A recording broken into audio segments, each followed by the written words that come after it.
Okay, we are busy with Psalms, and this morning I'm going to read from uh, Psalm 127, and then you can also open your Bible at 2 Chronicles 20, and then at the end you're not going to need to know that, but I'll just tell you we're going to Psalm 23. You all know it by heart, so I just remind you that those are the scriptures that we will be spending time with this morning. And I want to firstly thank the technical team that I will have a cordless ear mic next week. Um, because at my age, I have a bit of a shake. And with my eyes, this sometimes get a bit of a challenge. But God willingly, you'll assist in this. We'll get there. With this Psalm 127, I want to plant a seed in your mind. If God is our source, He is our peace. And we can live from the rest of His peace. If we see any other area of our lives as the source, it means that we will bow before that is the source of our lives. Isn't that true? You serve. If I'm, for instance, if I'm in debt to somebody, they have a big a piece of control over my life. If we talk about finances, for instance, I bought a car years ago. I was a young guy, and I bought my first car for 17,000 rands out of the box. Wow. And I had the salary to prove it. I think it was 2,000 plus rand. And it was absolutely fantastic driving that car out of that showroom floor. But every month I had to make the installment. I could feel that this car, or these guys that financed this vehicle, had more control over my daily life. Because the interest rate went up. And now I forgot that I had to service this car. And then at one stage I thought, I have this car, but I don't have petrol. You see, Bankfin in those days had control over my finances. I gave them control. So even if I wouldn't acknowledge it, I couldn't do specific things that I wanted because I had to make payment for 48 months. Now, it's easy to explain it in finances, but if my hope is in a specific place, it means that I have to align my life to where that hope is. And the provider of that hope, I must bring alignment in my life to relate to that provider. Does it make sense? Okay. Must I explain it in more detail? If you marry somebody, you also marry the in-laws. You give control to other people in your life. Although you saw this beautiful man or this beautiful woman, whoever you are in that relationship, you didn't think about the in-laws, but they came with the package. Now, I'm fortunate. I have fantastic in-laws. But I know people that when they see their husband or their wives, they don't see it in a romantic sense anymore. They see the in-laws in that person. Because now other people have control over your life. You gave them control, but you only saw the perks. the front man or the front girl. You didn't see the hidden notes of this contract. Now, do you understand me now? Amen. So, I can only rest when I know who I trust in and if they are trustworthy. Amen. Now, Psalm 127 is a song accredited to Solomon. He apparently wrote quite a few under a different name. And then quite a few psalms were accredited to him, but chances that he wrote them are not so good. But this one is one psalm that they know he wrote. All right. How it worked in those days, if you would write a very nice poem, but people wouldn't know you, they won't publish it. So you say some other guy wrote it because nobody got money for it, just so that your poem could be part of a bundle. Now, that's pretty much what happened with the Psalms. Just some of you are going to get cross with me now. Oh, the Holy Scripture. No, but it's still God-inspired. It's not about the person. But this is one psalm that history has accredited to Solomon. And he says, unless the Lord builds the house, they labor in vain who built it. Unless the Lord guards the city, the watchman stays awake in vain. It is vain for you to rise up early and to sit up late, to eat the bread of sorrows, for he gives his beloved in his sleep. I've used this as part of a sermon a while ago, but the context that I want to talk to you about now is a bit different. You see, if you look at the language expression side of this, it's very important that every sentence starts with a fact. And that fact is the main focus of that sentence. I sound like your English teacher at school now with poetry, eh? But listen to this. Unless the Lord builds the house, unless the Lord guards the city. But when it comes to man, it comes to the action of man. It is in vain that you rise early to eat the sorrows, for he gives to his beloved in his sleep. Now, Solomon continues to write about your children. And what this part of Scripture or this psalm is about is not for people that are bricklayers, all right? I'm not talking to people that are in the development industry. You see, what he's talking about here is legacy. What he's talking about here is building your life on something.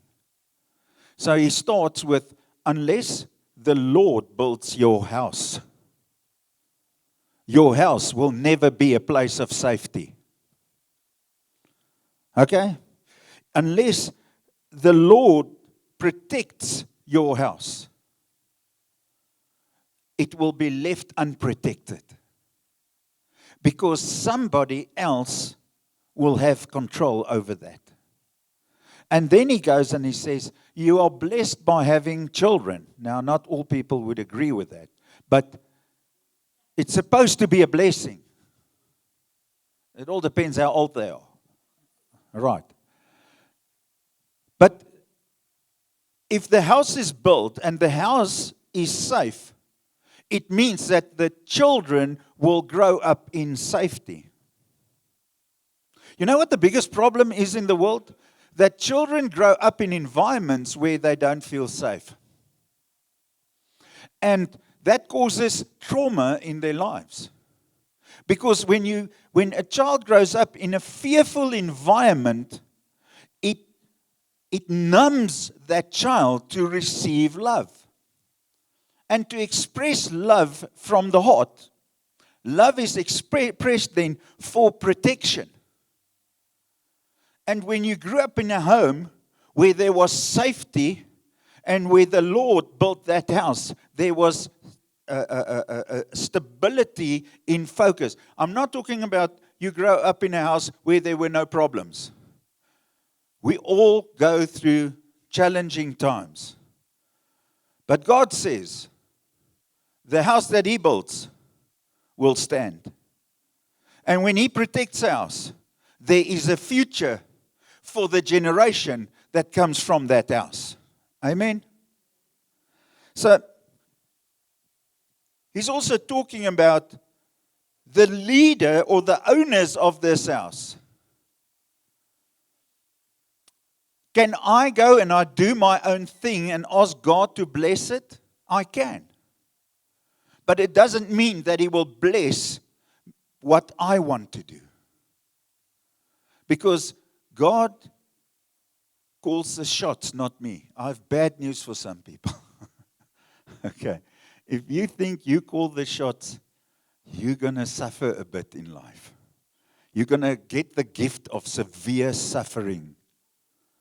Right. I'm not prophesying. I'm speaking truth. And you will suffer more. And you will get to a point where you will say, my Lord, why have thou forsaken me? And the Lord would be quiet, but He would be with you. Because He only listens to the one that's willing to listen to Him. Amen. He will listen you out, but He won't answer you necessarily. Now, the best way that I can explain to you the difference between building your life on the Lord and building a life for the Lord, or on the other hand, building a life and God must just show up. We get in 2 Chronicles 20. And I want to give you the background of it. In 2 Chronicles 19, we read about a guy by the name of Ahab. And he wanted to go to war.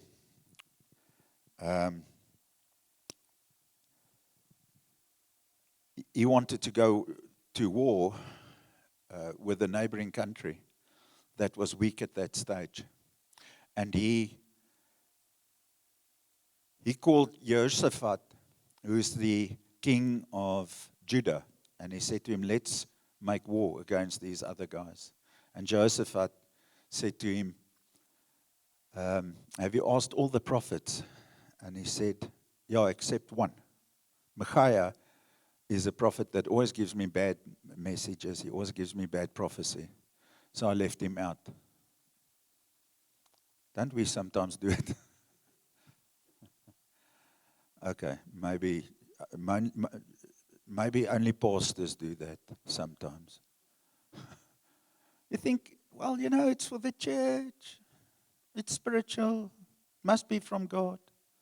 Let me surround me with people that are like-minded. Yeah. What's that? Fools never differ. Okay.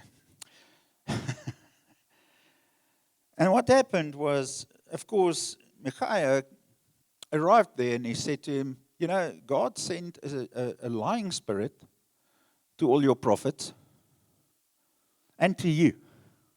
But you're going to die. And then the king said, I told you. This guy gives bad prophecy. His will was to do something. His will was not to follow God. When my will is to do my own will, and I surround me with spiritual people that only want to see my will be done, they will believe the lie of the will. Amen? This is what happened. Now, then Ahab then decided, okay, I'm going to work something out that God's blessing will change. I'm going to change history. So what he did was, he thought, okay, God won't get to me, or the enemy won't get to me. I'll put on a normal soldier's uniform. And then they might kill another guy that they think is the king.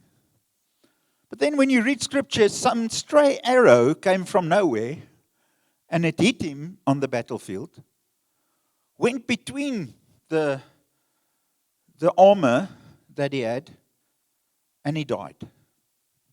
Okay, let's go. Now, with this background, the thing we must understand is everybody suffered because of this king that believed that he asked the prophets that he could wangle God's way into something because he represented God's people. But now, this is another story, and the one I want to get to is the next thing that happens is in 2 Chronicles 20. And I'm not going to read the whole part. I'm going to point out a few pointers. Otherwise, we'll have lunch together. Amen? So it happened after this that the people of Moab were the people of Ammon and others with them besides the Ammonites came to battle against Jehoshaphat. We just lost the war against one tribe. Now everybody wants to attack us because we're weak. What does he do? Then some came and told Jehoshaphat, saying, a great multitude is coming against you from beyond the sea, from Syria, and they are in Hazazon Tamar. And Jehoshaphat, the first thing he did, he feared and set himself to seek the Lord and proclaimed a fast throughout all Judah. He knew something. The first thing I do when the enemy comes, I get to God. I don't make plans and ask God to bless it. I say, Lord, what is your opinion here? You remember David got punished because he counted the people of Israel. So the next thing he did, he said all of the nation should fast through all Judah. Now, I've mentioned this, I think, with leaders one day here. But let me tell you what fast is. Fast is not deciding to stop using my cell phone for a week because it gets between me and God. What are you telling yourself? Okay, for a week, I'm going to put my idol down. I'll spend time with the real God so that I can pick this up again. Do you call that fast? That's not spiritual at all. Oh, I'm going to fast TV for a week. You know, if the TV is between you and the Lord, God wants you to fast the TV for the rest of your life. It's not a fast. It's laying off stuff that gets between me and God. Another thing is, fast is not that diet that Daniel did. All right? Some people make a lot of money. They sell you a book, The Daniel Fast. It's nowhere in Scripture it's referenced as a fast. It is they ate a specific diet that was healthy and in line with God's will.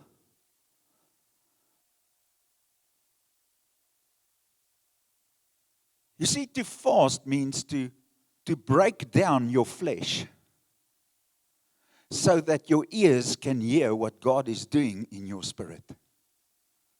There are only two fasts in the Bible. The first one, I would not to encourage you to do it unless God tells you and you have people that can confirm it. And that is a total fast. No water, no food. You will die of kidney failure, I think, after 3 days. All right? So it's a good test if you want to test if you hear God's voice. That's a quick way. You'll meet him after 3 days and he'll tell you. That's not the fast these guys did. They fasted by not eating food. They only drank water. This is the biblical fast. Whatever else, that book you bought from Kum, you can take it back and ask a refund. Because what they do, they put you on a diet. And now you diet for the Lord. I can't diet for the Lord. I must diet for myself. Right? When I fast, it means I don't eat. Now my stomach says to me, hey, buddy, you better wake up. I'm going to rebel against you. And then you say to your flesh, stomach, I'm not listening to you. I'm setting this time out. I want to hear God's voice. And if I make food, I'll make it for other people. That's to irritate your stomach, isn't it? Your brain. Oh, I'm hungry. Okay, I'll make food for other people. But flesh, I will break you down so that you will not have authority over my mind and my will. That I can get to the point where I can listen to God's voice. It is like a tank that is full of sewage. If the tank is full of sewage and you just put more and more in, you can try to cleanse it as much as you want. It's not going to be clean. It is when you empty it from that. Now you will have a clear picture. And the Spirit, the Holy Spirit, doesn't shout at you. He will never force His will on me and you. But you know Burger King will. Amen? So, if I live with the mentality that every time I drive past KFC, Burger King, and all these fantastic places, and I listen to what my mind and my will and my emotions tell me, I will never, ever give enough time to hear what God's saying about what I'm eating. I'm talking about food now. But now let's talk about the bread of life. I can read my Bible all day, but if I am not at the place where I'm more willing to hear what the Spirit of God says than what I can get out of it, it won't mean much to me. I become cluttered. So he said to the people, fast with me. We pray and you fast with me so that we break down the flesh so that we can hear what God is trying to tell us. Amen? So then, the next thing he did was he got the people together and he didn't give them a speech. In verse 6, he started reminding the Lord of His greatness. He said, O Lord God of our fathers, and you, not God in heaven, and do you not rule over all the kingdoms of the earth, of the nations? And he reminded himself of what God does and did. This is so important. If you in a troublesome time in your life, please first seek God. Make sure that you're spiritually aligned with Him, that your will does not outweigh God's voice in your life. Amen. And then when the flesh arises and when the enemy works through whatever he comes, you start reminding yourself and you tell God who He is. You glorify God. It is therapeutical. You know the best way to pray?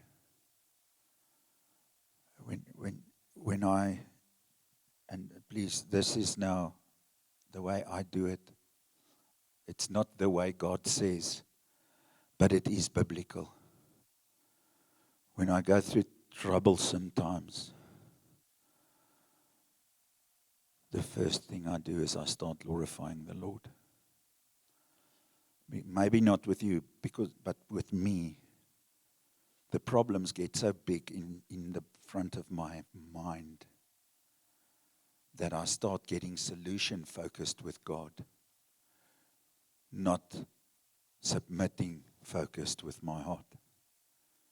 And the moment I remind myself of how great God is, His Spirit starts washing my mind, my spirit, with His truths. And I start having a vision. I start getting the truth into my life. You see, everything is spiritual. Everything starts in the Spirit. Our fight is not against flesh and blood. When it gets to flesh and blood, it means in the Spirit something already happened. So if I want victory, I can either get the victory on my knees after I explain to God what happened, or I can get the victory in the Spirit even before it happens. The choice is ours. And the enemy will do anything for you to stop magnifying the Lord's name in your life, because he knows what authority and strength and power that has. This guy understood it. And then after he told God about the great works he did, then he went and he shared the problem. In verse 10, and now ye are the people of Ammon, Moab, and Mount Seir, whom you would not let Israel invade them. They came out of the land of Egypt, but they turned from them and did not destroy them. Here they are, rewarding us by coming to throw us out of your possession, which you has given us to inherit. Wow, this is a powerful statement. He says, God, you're the God of everything. You gave us this land. Maybe you need to say, Lord, you are the Lord of everything. You have given me my house, my family. I'm not negotiating about what you gave me. I'm standing from a position of what you said, what you did, not what I achieved. Amen. The next thing that happened, in verse 12, for we have no power against the great multitude that is coming against us, nor do we know what to do, but our eyes are upon you.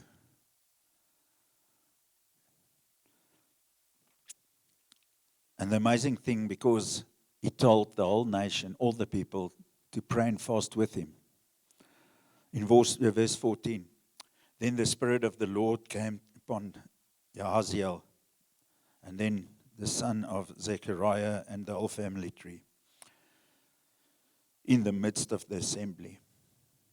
And he said, listen, all you of Judah and the inhabitants of Jerusalem, and you, King Jehoshaphat. Thus says the Lord to you, do not be afraid nor dismayed because of this great multitude, for the battle is not yours, but God's.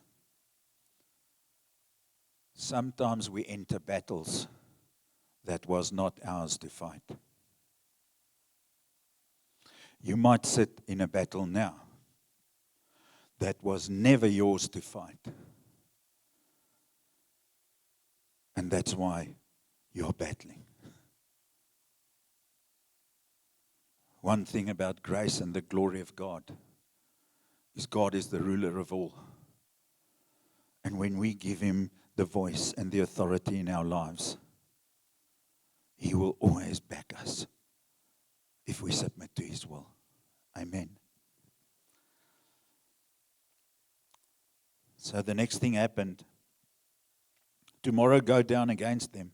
This is the word of the Lord. They will surely come up by the ascent of Ziz, and you will find them at the end of the brook before the wilderness in Uriel. You will not need to fight in this battle. Position yourselves and still and see in salvation of the Lord who is with you, O Judah and Jerusalem. Do not fear or be dismayed tomorrow. Go out against them, for the Lord is with you. It's amazing. They got the word the one day, and then they got the warning about the next day. If you underestimate your flesh, it's foolishness.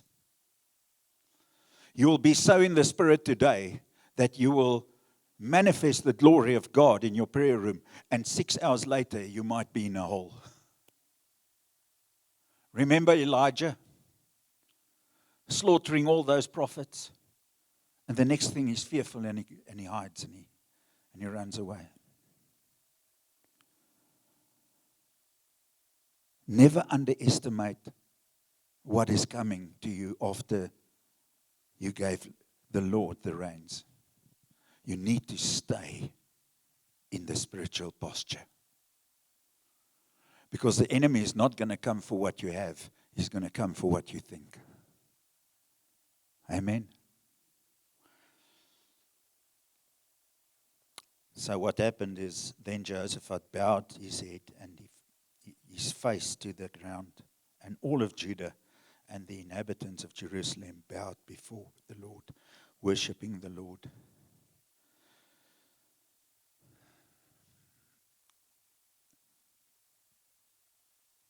To pray is one thing, but to acknowledge what God says to you and to stay in a prayerful posture is exactly what we need when we go through trouble sometimes. I explained to someone now after the first service, in my own life's experience, sometimes I experience a spiritual attack, and I would pray about it, and it won't go away immediately. But the next day, I would see hope, and I would pray again. By the third day, it's not a spiritual attack anymore. It's a new area of authority. Sometimes we pray that things happen now. Things sometimes do happen now in the spirit, but it only manifests in the flesh later. But if so, it doesn't mean that the battle of the mind is taken away. The battle in the spirit could be dealt with. But my mind can give the enemy new ground again. Amen. That's why it's impossible to please God without faith. Because what we do is, as you believe, so it will be. I ask God for a breakthrough today because I don't experience it today. Now, tomorrow, I start bargaining with God from the beginning again. I don't get the victory alignment. Just by a prayerful life and seeking God's face, you will have the way to discern what is happening in the Spirit. They praised the Lord until they had to pull and move up the mountain. In verse 20, in the B part, he says, "Believe in the Lord your God, and you shall be established. Believe his prophets, and you shall prosper." That word believe is the Hebrew word aman, and that means to stand fixed, unmovable in faith. I just want to bring you to this place where you could see, here they got a word from God. This is the next day. And the whole time they had to remind one another, stand firm in the faith. One day. Do not take it lightly. And then in verse 21, and then when he consulted with the people, he appointed those who should sing to the Lord. So he asked, who could sing here? And they say, that guy wants to sing, but gee, I don't think if he will maybe make the choir sing a different tune. I'm like one of those guys. Okay, I'll do my best, but you'll get a B flat the whole time. Right? You see, to be a singer in that sense means to be a worshiper. It's not just about the voice. Get the worshipers. And then they went before the army and were saying, "Praise the Lord, for his mercy endures forever." And this is where the miracle physically happens. The whole time, firstly, they seek the face of the Lord. Then they also fasted. They also reminded one another. They got a prophecy from inside the nation, not from the king. They reminded one another. The king reminded everybody, stand firm in faith. We're going to move up to this mountain. Right. The miracle hasn't happened. The enemy is still there. The enemy is still, you could see at night, you could see the lights where all these guys are sitting with their tents. They didn't move. They were getting ready for war. So the moment that faith in action started with the proclamation of God on the battlefield. Some need to hear this. When you enter the battlefield and you send the worship of God before my personal thinking, my personal opinion, my personal outcomes, when I start worshiping God in the midst of trouble, God starts doing what He wants to do because I'm proclaiming His truth over my life. And He says, abide in me. And I will look after you. Seek first, and you will see what I give you. Listen to what happened. Now, when they began to sing and to praise the Lord, the Lord set ambushes against the people of Ammon, Moab, and Mount Seir, who had come against Judah, and they were defeated. For the people of Ammon and Moab stood up against the inhabitants of Mount Seir, to utterly kill and destroy them. I don't know. I thought they can either kill you, you're either dead or alive. But they did it so well, they utterly killed them. Right? So I suppose they were dead and they made sure they were dead. And then they had made an end of the inhabitants of Seir. They helped to destroy one another. So imagine this. You start worshiping the Lord and the guys start fighting there. And it's like, hey guys, hey, you continue singing. I want to check this out. The one group of soldiers kill the others, and then they get across, they kill each other. And you stand there. Now, just imagine how big these armies were. In verse 24, so when Judah came to the place overlooking the wilderness, I looked forward towards the multitude.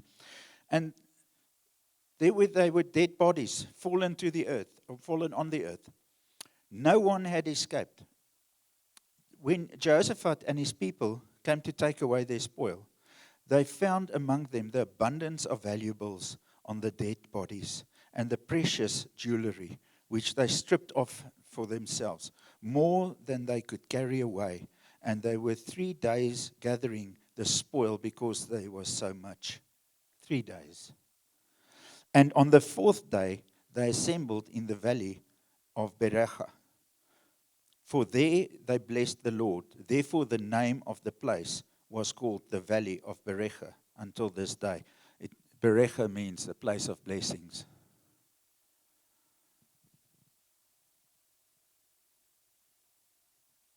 In this season, in this time, if you go through a tough time, God will not just take you through it. He's setting you up for victory. And sometimes all you need to do is nothing. Just praise Him. Other times He will let you do something.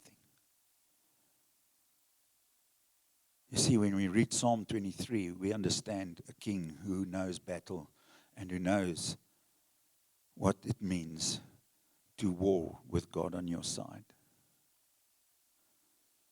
For 3 days they picked up the spoils. And it's funny, because these other soldiers, it sounds like they brought all their jewelry with. I think if I go to a fight I will leave all my valuables at home. You know, when you're at school, you got this new watch, and then a guy wants to roll you.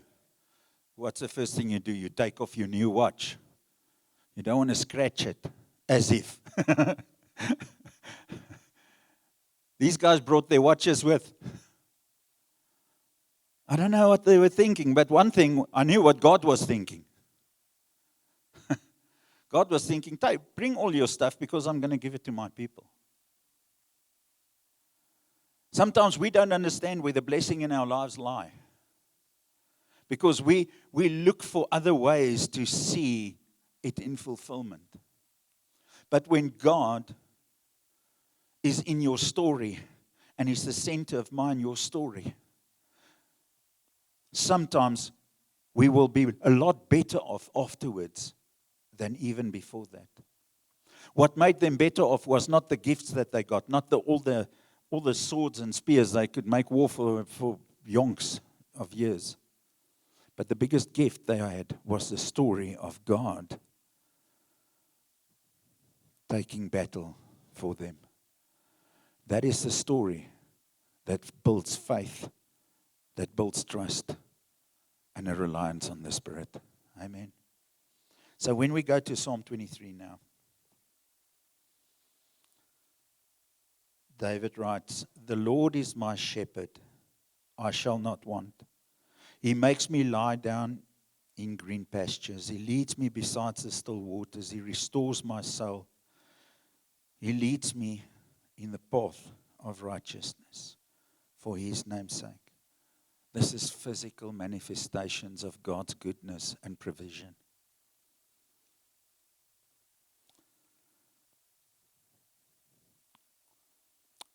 Though I walk through the valley of the shadow of death, I will not fear evil, for you are with me.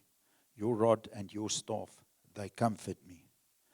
Now, a rod and a staff is sometimes not a good thing. We sometimes read Psalm 23 and we think this is going to be a nice walk in the park. And even though I fear, I just keep on. But when a shepherd uses a rod and a staff, he uses a staff to guide you. You would always get these sheep that would follow their own way. When they're fearful, they would run up the cliff. And he would take his staff, and that staff has a head, and it will hook around the sheep's head, and he will push them back into the herd. And a stick sometimes helps them to hurry up slowly. Okay. It is to get them to move. When the Lord is my shepherd, it doesn't mean that it's always comfortable. But if I submit to Him as a shepherd, the discomfort will take me to the victory. Comfort is not victory. Discomfort is not victory. But comfort can make you dumb, fat, and happy. There's an old saying in flying. They say when a pilot has more than 1,000 hours, he's the worst pilot to fly with because then he's dumb, fat, and happy. What it means is that fat is not big, it is P-H-A-T. You understand the American thing? It means I've arrived, man, I know everything, dude. Hold my beer and watch this. Last famous words. In an aircraft, it's not, band, you can come. It's not the crashing that kills you. It's the stopping. Okay. So, thanks, Chris. And sometimes we get out of the fight because of the rod and the staff. We get disillusioned. We see sometimes God's work as the enemy's work, and sometimes the enemy's work as God's work. That's why we need to know our shepherd.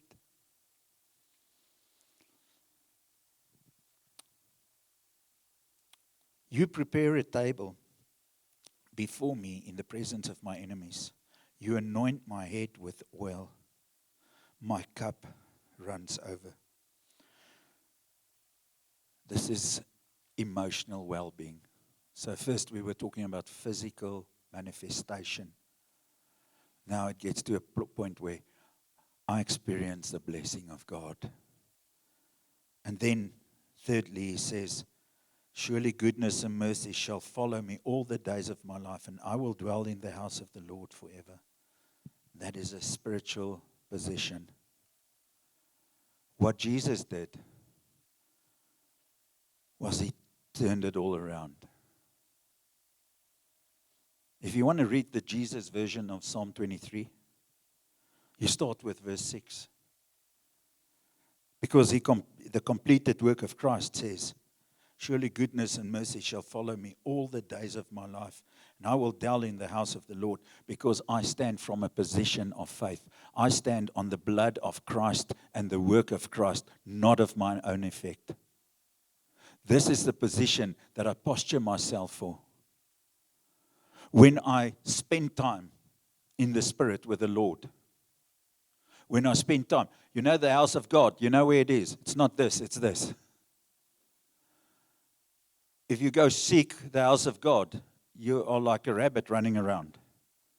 Because he said he's going to make home in our hearts. So we start by saying, I am dwelling with my Lord forever, because I am a child of God. Therefore, I am seated with the opposition on the other side of the table. And I'm anointed. And I'm well fed. Not physically maybe there, but in the spirit with the authority of Christ. You must understand this. The outflow of my position when I live from a perspective of Christ and from the anointing, the Holy Spirit power in my life. I want to follow the shepherd. I submit to the rod. I submit to the staff. It doesn't matter where I'm going, because I know where I already am. I don't need to see what the valley looks like, because in Christ, I am already a conqueror. You see, the one position is you walk towards victory. The other position is you work from victory. The enemy always wants you to work for victory. And then you fall into the religious trap again. But when I stand in Christ and I say, I am a new creation, I'm born again, and I stand in the authority of the house of the Lord, I'm listening to God, and I will follow Him, and He will guide me. That is a perspective you can take into every troublesome time in your life. Amen.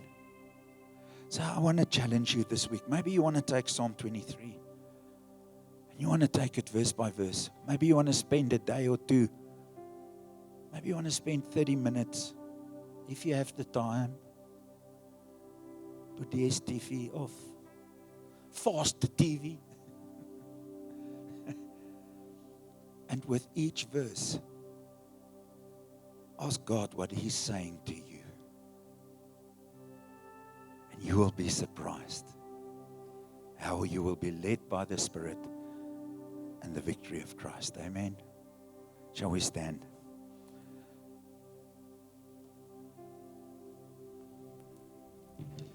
This morning, during the first service, during communion, God answered a prayer of mine that I've been busy with for a while. See, God gave us a word for this campus. And we're in a time now where we start experiencing acceleration. But I personally, I do not look at the things around me. It's something that I must experience in my heart, in my spirit. I must pick it up. It's something that drives me. It is something that leads me. It is something nobody will understand if God drives you, if He leads you, if you follow Him. People won't understand why you do what you do, but you will do what you do because you know. Submit to the Lord. And this morning God gave me a vision about water coming through the main doors here. And it's funny because the water was not on the floor. It was floating. Now either I smoked something or it is a vision. I don't smoke stuff. But what happened was it came down these passages, but it wouldn't reach the front because the people would drink of this water. And then when everybody was full of this water, the water came to the front and it splashed and it went out. It didn't leave, it stayed. But it came through and it went back outside to the outside there. And God reminded me about His promise. Do not fear. You see, God made promises in your life. There were things that God were seeds that were planted in your heart that sometimes you're so afraid even to think about it because of the pain that the hope and the faith caused in your life up until now. I want to tell you, it is when the water comes, you shall see things that you could never imagine.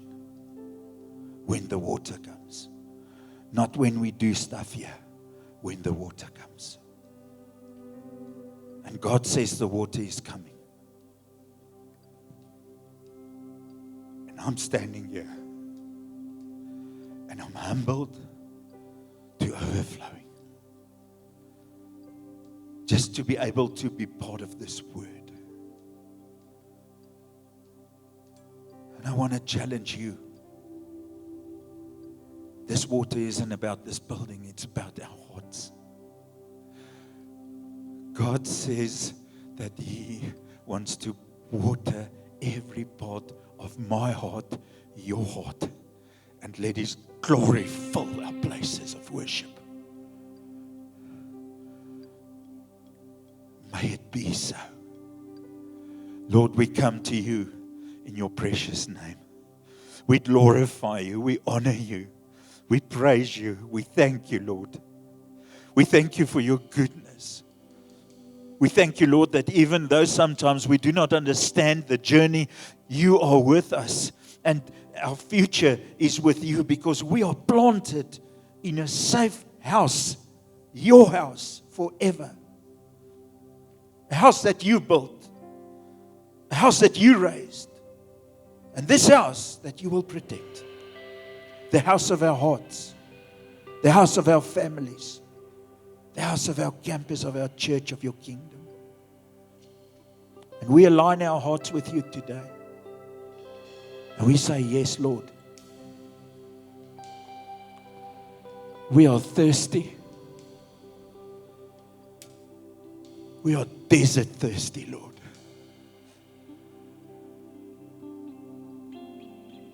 You promised that your water will take all thirst away.